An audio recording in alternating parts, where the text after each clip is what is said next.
Mission Purvanchal पर निकली प्रियंका गांधी आज मां विंध्यवासिनी के दरबार में हाजिरी लगाती हुई नजर आई। अपने इस दौरे में प्रियंका मंदिर मजार हर जगह माथा टेकती हुई नजर आ रही हैं।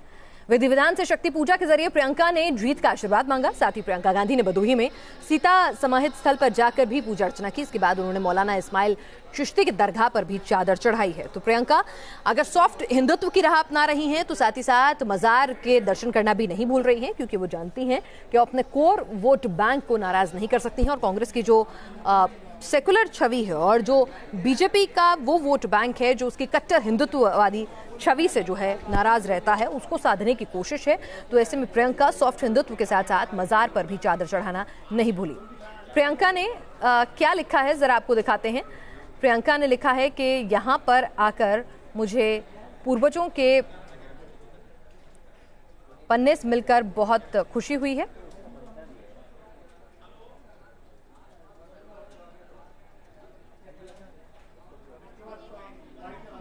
और इससे पहले प्रियंका गांधी ने भदोही पहुंचकर योगी आदित्यनाथ सरकार पर हमला बोला। प्रियंका ने कहा कि 2 साल का रिपोर्ट कार्ड सिर्फ बातें हैं, जमीन पर ऐसी कोई हकीकत है ही नहीं।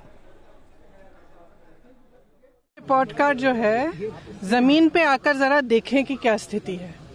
ये रिपोर्ट कार्ड प्रचार ये लगता बहुत अच्छा है, लेकिन जमीन पे कुछ नहीं है। मैं रोज लोगों से मिल रही हूँ, रोज मुझे यही पता चल रहा है कि चाहे किसान हो, नौजवान हो, स्टूडेंट हो, शिक्षा मित्र हो, आंगनवाड़ी, आशा बहू, सब प्रताड़ित हैं। उनको कुछ नहीं मिला। कहीं कहीं ऐलान हुआ है कि 17,000 की आपको वेतन मिलेगा और आज तक नहीं मिला है। 2 सालों से 8,000 पे चल रहे हैं। तो किसानों को 60,000 तो जो प्रचार करते हैं और जो होता है उसमें बहुत फर्क है। और जहाँ तक इनकी ये 70 साल वाली रट है, इस रट की भी एक्सपायरी डेट है। 5 साल से आप सरकार में रहे हैं, 5 सालों में आपने क्या किया। और हमारे संवाददाता मिर्जापुर से मोहित राज दुबे इस वक्त जुड़ चुके हैं, जो प्रियंका गांधी के इस पूरे दौरे को कवर कर रहे हैं। मोहित, आपसे समझना चाहेंगे, खबर ये भी आ रही है कि प्रियंका के इस मिशन में खलल उस वक्त पड़ गया जब वो मां विंध्यवासिनी के दर्शन कर बाहर निकल रही थी और कुछ लोग वहां पर मोदी मोदी के नारे लगा रहे थे।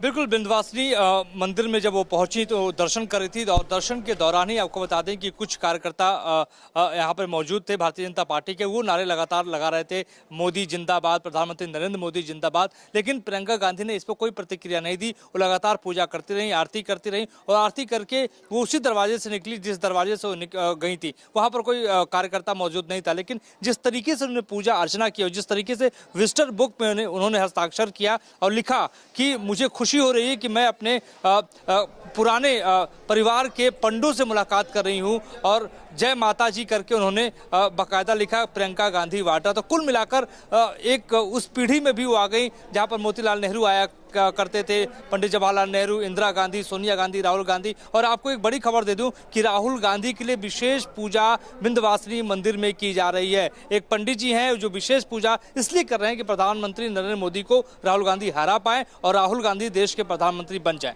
जी तो विशेष पूजा अर्चना जो है राहुल गांधी के लिए वहां पर कराई जा रही है। मोहित, तमाम अपडेट के लिए आपका शुक्रिया। और इस बीच आपको बता दें कि मिशन पूर्वांचल में 6 सीटों पर नजर है अपने इस प्रयागराज और वाराणसी के दौरे पर। प्रियंका की सॉफ्ट हिंदुत्व का संदेश दे रही हैं, माता के दर्शन कर रही हैं। जय माता दी अपने जो नोट लिखा उन्होंने पंडों से मुलाकात करने के बाद, पूजा करने के बाद उसमें लिख रही हैं। आप तस्वीरें देख रहे हैं किस तरह से लाल रंग की साड़ी में प्रियंका गांधी जो हैं वो पहुंची मां विंध्यवासिनी के दर्शन करने के लिए और लिखा कि जो उनके पूर्वजों के पंडे जो थे, क्योंकि उन्होंने बताया कि उनके जो पूर्वज थे वो भी यहाँ पर आकर पूजा अर्चना करते रहे, तो उनके परिवार के जो पंडे थे उन्होंने उनके साथ पूजा अर्चना की। तो उन्होंने कहा इनसे मिलकर मुझे बेहद खुशी का एहसास हो रहा है। तो जब ये तस्वीरें जनता के बीच पहुंच रही हैं तो प्रियंका सिर्फ यहाँ पर इन 6 सीटों पर जो है वो केंद्रित नहीं है, बल्कि प्रियंका ये संदेश देना चाहती हैं उन लोगों को, विपक्ष के उन तमाम नेताओं को जो सवाल उठाते थे कि राहुल और प्रियंका जो हैं वो मंदिरों से, हिंदुत्व से इतने दूर क्यों रहते हैं। तो ये जवाब राहुल गांधी ने पिछली बार दिया था जब वो गुजरात में सॉफ्ट हिंदुत्व की राह पकड़ते हुए गुजरात विधानसभा चुनाव में नजर आए थे। जिस तरह से उन्होंने शिव के धाम जाकर दर्शन किए थे और अब आपके सामने प्रियंका मंदिर मजार पर माथा टेकती हुई नजर आ रही हैं। और आइए अब आपको बताते हैं कि आज रविशंकर प्रसाद ने एक प्रेस कॉन्फ्रेंस की थी। मैं भी चौकीदार जो पूरी मूवमेंट शुरू की गई है बीजेपी की तरफ से, जो कांग्रेस ने आरोप लगाए थे, उसमें क्या कुछ उन्होंने कहा, ये आपको जानकारी देते हैं। ये जन आंदोलन बना है, जब इसको सोशल मीडिया पर शुरू किया था तो ये ग्लोबल ट्रेंड था एक दिन पूरा। थोड़ा मैं आपको आंकड़े देना चाहता हूं, आप चाहें तो नोट कर लें। इसको 20 लाख लोगों ने ट्वीट किया, 20 लाख पीपल ट्वीटेड इट। और इसका जो इंप्रेशंस होता है वो हुआ 1680 crore, 1680 crore had it's impressions. आपको मालूम है, लोग देखते हैं और उससे अपने को ऐड करते हैं। 1 करोड़ लोगों ने सोशल मीडिया और नमो ऐप पर प्लेज दिया है कि मैं भी चौकीदार हूं, 1 करोड़ लोगों ने। और जो वीडियो था उसको ऑल प्लेटफॉर्म पर 1 करोड़ लोगों ने देखा। और न्यूज नेशन से खास बातचीत की केंद्रीय मंत्री प्रकाश जावड़ेकर ने और कांग्रेस पर सीधा हमला बोला है। जावड़ेकर ने कहा कि सरकार चोरों को पकड़कर देश में वापस ला रही है और ये बात कांग्रेस को हजम नहीं हो रही। हमारे साथ केंद्रीय मंत्री प्रकाश जावड़ेकर जी हैं, उनसे हम बात करते हैं। प्रकाश जी, पहले चाय वाला और अब चौकीदार मुहिम, किस रूप में देखें इसे? ऐसा है, कांग्रेस गरीबों का हमेशा अपमान करती है, मेहनत से कमाने वाले की बेइज्जत करते हैं, क्योंकि उनके यहाँ बिना मेहनत का दलाली का पैसा आता है। हमारे यहाँ ऐसा नहीं है, हम गरीब की इज्जत करते हैं। गरीबी से ही लोग हमारे नेता आए हैं ऊपर, और इसलिए चाय वाला कहना, नीच कहना, फिर पकौड़े वाला करके मजाक उड़ाना, और फिर अब चौकीदार की मजाक उड़ाना। चौकीदार तो चोरों को भगाता है, और चौकीदार आया इसीलिए चोर भाग गए, उनको भी वापस ला रहे, चौकीदार ही पकड़ के ला रहे। और देखो, मिशेल को लाया, दीपक तलवार लाया, राजीव सक्सेना लाया, अब मल्ल्या का भी प्रत्यार्पण मंजूर किया कोर्ट ने, और अब नीरव मोदी पर भी गिरफ्तारी का वारंट जारी हुआ। तो ये जो है, ये बहुत महत्वपूर्ण है, ऐसा मुझे लगता है। चौकीदार से ये डर गए हैं, इसलिए ये चौकीदार पर टिप्पणी करने लगे। लेकिन आज सारा देश कह रहा है कि मैं भी चौकीदार, भ्रष्टाचार के खिलाफ। लेकिन प्रकाश जी, कांग्रेस अध्यक्ष राहुल गांधी कहते हैं कि जो चौकीदार हैं वो सिर्फ 3-4 लोगों के हैं, जैसे विजय माल्या या नीरव मोदी, चौकसी। उनको कर्जा कांग्रेस ने दिया, हम पकड़ के ला रहे हैं। तो लोग समझते हैं, और इसलिए लोग आज पूरा देश कह रहा है कि मैं भी चौकीदार। यानी प्रकाश जावड़ेकर का साफ कहना है कि अब ये मुहिम बन गया है, और वो लोग इसका विरोध कर रहे हैं जो डर रहे हैं। वीडियो जर्नलिस्ट अमित के साथ विकास चंद्र, न्यूज नेशन, दिल्ली। और बात देश की राजनीति के साथ साथ देश के दिल, देश की राजधानी की राजनीति की करते हैं, जहां ठंड हल्की हल्की है, लेकिन राजनीति का पारा अब चढ़ने लगा है। बीजेपी अपनी मौजूदा सीटों पर सर्वे कर रही है, तो वहीं कांग्रेस और आप गठबंधन के फेर में फंसी दिख रही हैं। दिल्ली कांग्रेस में 2 खेमे बन गए हैं, एक आप से गठबंधन के पक्ष में है और दूसरा विरोध में। फैसला अब कांग्रेस अध्यक्ष राहुल गांधी को करना है, क्योंकि कांग्रेस नेताओं ने गठबंधन पर खत लिखकर अब गेंद उनके पाले में डाल दी। दिल्ली में आम आदमी पार्टी और कांग्रेस में गठबंधन होगा या नहीं, ये बात अब तक साफ नहीं हुई है, पर इस गठबंधन के सवाल पर कई गांठें लगती दिख रही हैं। कांग्रेस में 2 गुट बन गए हैं। दिल्ली कांग्रेस प्रभारी पीसी चाको ने कहा कि गठबंधन के रास्ते खुले हैं। वहीं दूसरी ओर शीला दीक्षित समेत उनके खेमे के नेताओं ने राहुल गांधी और सोनिया गांधी को गठबंधन के खिलाफ पत्र तक लिख दिया है। देखिए, ये पार्टी की इनर डेमोक्रेसी है, लेकिन जो भी निर्णय पार्टी लेगी सभी उसको मानेंगे। जो फैसला पार्टी का होगा उसको सभी को स्वीकार्य होगा। लेकिन जिस तरीके से आम आदमी पार्टी रोज दरवाज़ा खोलना बंद करने की बात करती है, हमने कब कहा कि दरवाजे खोलो और हमने कब कहा कि दरवाज़ा बंद करो? तो ये जो अहंकार है आम आदमी पार्टी का, और ग्राउंड रियलिटी वो भी जानते हैं कि कहाँ खड़े हों। तो हम अपनी पार्टी के लिए काम कर रहे हैं, बाकी जो निर्णय पार्टी का होगा उसको स्वीकार करेंगे। बात अगर आम आदमी पार्टी की करें तो आप नेता गोपाल राय ने साफ कहा कि दिल्ली में कांग्रेस के साथ गठबंधन का कोई सवाल ही पैदा नहीं होता, जबकि कई मौकों पर दिल्ली के मुख्यमंत्री अरविंद केजरीवाल कह चुके हैं कि गठबंधन से कोई परहेज नहीं है। उधर दोनों पार्टियों के बीच मध्यस्थता कराने वाले भी सामने आने लगे हैं। एनसीपी के मुखिया शरद पवार ने दोनों पार्टियों के बीच राजनीतिक दोस्ती कराने की पेशकश की। दिल्ली में 12 मई को चुनाव है, लेकिन अब भी कोशिशें जारी हैं, क्योंकि कांग्रेस के पास खोने को कुछ नहीं है और आम आदमी पार्टी के मुताबिक अब बहुत देर हो चुकी है।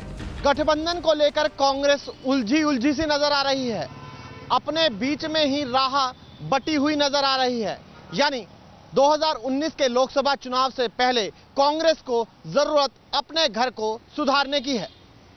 वीडियो जर्नलिस्ट अतुल के साथ मोहित बख्शी, न्यूज नेशन। और हमारे साथ इस वक्त हमारे संवाददाता मोहित बख्शी दिल्ली की राजनीति पर और ज्यादा अपडेट के साथ जुड़ चुके हैं। मोहित, साफ हो गया है आप पूरी कोशिश में थी कि कांग्रेस के साथ गठबंधन हो जाए और कांग्रेस लगातार जो है वो कोल्ड शोल्डर दे रही थी, तो कांग्रेस की क्या ये वेट एंड वॉच पॉलिसी थी, रणनीति थी कि जानबूझ के गठबंधन तो करेंगे लेकिन पूरा वक्त लेंगे, ऐसा नहीं शो करेंगे कि हम बहुत ललायत हैं इस गठबंधन के लिए? और फिलहाल क्या स्थिति बनी हुई है, आपको क्या लग रहा है? देखिए, कांग्रेस जो है वो अपने आंतरिक झगड़ों में उलझ गई है। आम आदमी पार्टी ने साफ तौर पर कहा था कि आप अलायंस के लिए आइए, देश का मामला है, ये बार बार दलील दी जा रही थी आम आदमी पार्टी की तरफ से। लेकिन दूसरी ओर कांग्रेस जो है वो माकन और शीला दीक्षित दो खेमों में फिर से बटी हुई नजर आ रही है। चाको जो है वो प्रभारी हैं, वो साफ तौर पर कह रहे हैं कि हम चाहते हैं कि अलायंस हो जाए, अलायंस से ही भाजपा को हराया जा सकता है। जबकि दूसरी तरफ एक शीला दीक्षित हैं और उनका पूरा खेमा है, वो पुराने पूर्व मंत्री, वो पुराने पूर्व विधायक जो ये चाहते हैं कि ये अलायंस ना हो, क्योंकि यही वो वोट बैंक है जिसको हासिल करने के लिए दोबारा शीला दीक्षित को लाया गया है। और उस पर अगर दूरगामी परिणाम देखे जाएं तो अगर आम आदमी पार्टी के साथ समझौता होता है तो कांग्रेस पार्टी के एक धड़े को लगता है कि वो जो वोट बैंक है अपने पास लाने की कोशिश की जा रही है, उसकी वापसी की कोशिश की जा रही है, वो फिर से शून्य हो जाएगी। चलिए, तो देखने की कोशिश है कि आपके साथ कांग्रेस का हाथ होगा या नहीं, या फिर यहाँ पर क्या स्थितियां बनती हैं, और अगर ये दोनों पार्टियां साथ आती हैं तो क्या आपकी छवि को नुकसान नहीं होगा और कांग्रेस का वोट बैंक उसे छिटकेगा नहीं? क्या लड़ाई बीजेपी वर्सेस अदर्स नहीं हो जाएगी जो बीजेपी के लिए फायदे का सौदा होगी? इन तमाम चीजों पर अभी माथापच्ची जो है वो चल रही है। आगे बढ़ते हैं। अब से करीब 1 घंटे बाद भारतीय जनता पार्टी की केंद्रीय चुनाव समिति की बैठक होनी है। इस पर नजर न्यूज नेशन की बनी होगी। ये बैठक आपको बता दें सिर्फ इसलिए अहम नहीं है कि बीजेपी अपने उम्मीदवारों के नाम की घोषणा करेगी, बल्कि इसलिए भी जरूरी है क्योंकि अब तक बीजेपी ने एक भी नाम घोषित नहीं किया। अब से कुछ देर में बीजेपी की जो बैठक होगी उसकी बड़ी बातें आपको बता दें। थोड़ी देर में बीजेपी की केंद्रीय चुनाव समिति की बैठक होगी, लोकसभा चुनाव उम्मीदवारों के नामों की घोषणा होगी। आज बीजेपी उम्मीदवारों की पहली लिस्ट जारी हो सकती है। पहली लिस्ट में 100 उम्मीदवारों के नाम हो सकते हैं। सूत्रों के मुताबिक 10 राज्यों के उम्मीदवारों के नाम का ऐलान हो सकता है जहां पहले चरण में मतदान है। बीजेपी की पहली लिस्ट में पहले चरण के उम्मीदवारों के नाम होंगे। पहली लिस्ट में पश्चिम यूपी, उत्तराखंड, बिहार के नामों का ऐलान संभव है। पहले दौर के नामांकन शुरू हो चुके हैं, लेकिन बीजेपी ने अभी तक उम्मीदवार ही घोषित नहीं किए। गोवा के सीएम मनोहर पर्रिकर के निधन के बाद सोमवार की बैठक टाल दी गई थी। केंद्रीय चुनाव समिति की बैठक से पहले यूपी कोर ग्रुप की बैठक हो चुकी है।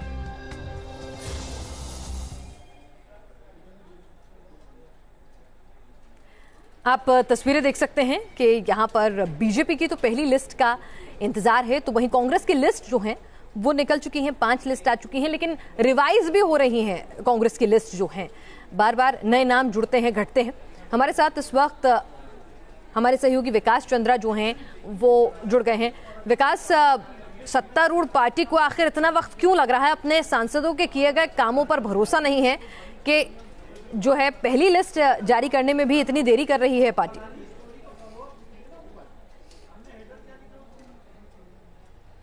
देखिए, बीजेपी की शुरू से रणनीति रही है। बीजेपी हमेशा से पहले दूसरे पार्टियों के प्रत्याशियों के नाम को देख लेती है और उसके हिसाब से फिर अपने गणित को बैठाती है और जोड़ तोड़ कर लेती है। और बीजेपी ये नहीं चाहती है कि एक बार अगर लिस्ट निकाल दी जाए, प्रत्याशियों के नामों की घोषणा कर दी जाए, तो फिर इसको रिवाइज करना पड़े। यही वजह है कि बीजेपी ने इसे रोक रखा। हालांकि बीच में गोवा के मुख्यमंत्री मनोहर पर्रिकर का निधन हो गया, इसलिए उसकी घोषणा नहीं हो सकी। और आज केंद्रीय चुनाव समिति की फिर से बैठक जो है उसका टाइम तो 5:30 का है, लेकिन लगता है कि वो देर से ही शुरू होगी, क्योंकि उत्तर प्रदेश की कोर कमेटी की भी मीटिंग आज बुलाई गई है और उत्तर प्रदेश के मुख्यमंत्री के साथ वहां के दोनों उप मुख्यमंत्री, संगठन मंत्री, प्रभारी जेपी नड्डा सब लोग मौजूद हैं। तो पहले यूपी के कोर ग्रुप की मीटिंग होगी, उसके बाद केंद्रीय चुनाव समिति की बैठक होगी और उम्मीद की जा रही है कि देर रात तक लगभग 3 चरण के प्रत्याशियों के नामों की घोषणा आज बीजेपी कर देगी। प्रियंका गांधी मिर्जापुर के विंध्यवासिनी मंदिर पहुंची और वहां विधि विधान से पूजा अर्चना की। पूजा कराने वाले पंडित से न्यूज नेशन संवाददाता मोहित राज दुबे ने बात की।